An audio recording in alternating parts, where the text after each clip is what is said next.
Berita yang menggemparkan buat rakyat Malaysia.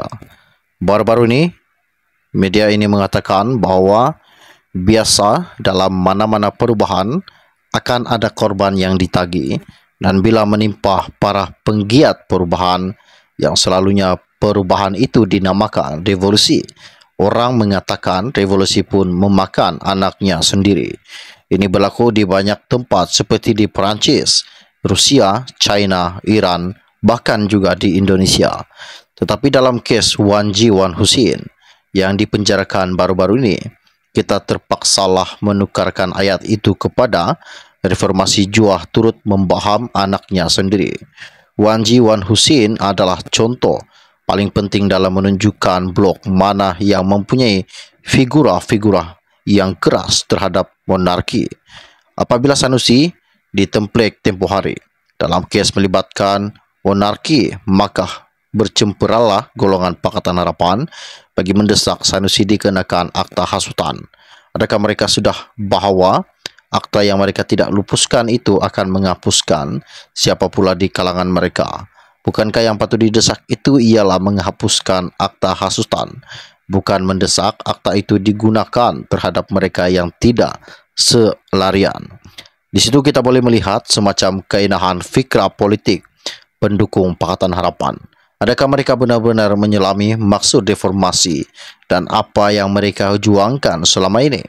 Ataupun hanyalah sekadar kecetakan dan kenaifan pemikiran politik, menyebabkan cita-cita mereka hanya sekadar mahu menobatkan Anwar Ibrahim sebagai Perdana Menteri dan selain itu tidak penting sama sekali.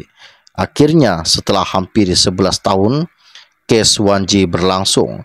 Dia didapati bersalah dan kemudian dilempar ke dalam penjara untuk tempoh selama 9 bulan. Maka telah hilanglah kawan-kawannya, ahli politik aktif, peguam, ustad-ustad dan mereka-mereka yang melanggan idenya. Kebanyakan mereka menyepikan diri dari menulis dan mengkritik akta hasutan yang sebelum ini mereka tentang hidup-hidup dan Wan Ji lucu atau sadisnya di penjara ketika kawan-kawannya yang dikenali seperti Mat Sabu Anwar Ibrahim menjadi menteri dan perdana menteri. Suatu masa dulu Wan Ji berhimpun di depan Balai Polis Xinjiang bila Adam Adli ditahan berikutan akta hasutan. Kini timbalan Menteri Belia dan Sukan itu entah masih kesal atau tidak, seorang ustaz bernama Wan Ji. Penyokong-penyokong rejim Madani boleh bersurah apa sahaja dan menyangka orang lain bodoh.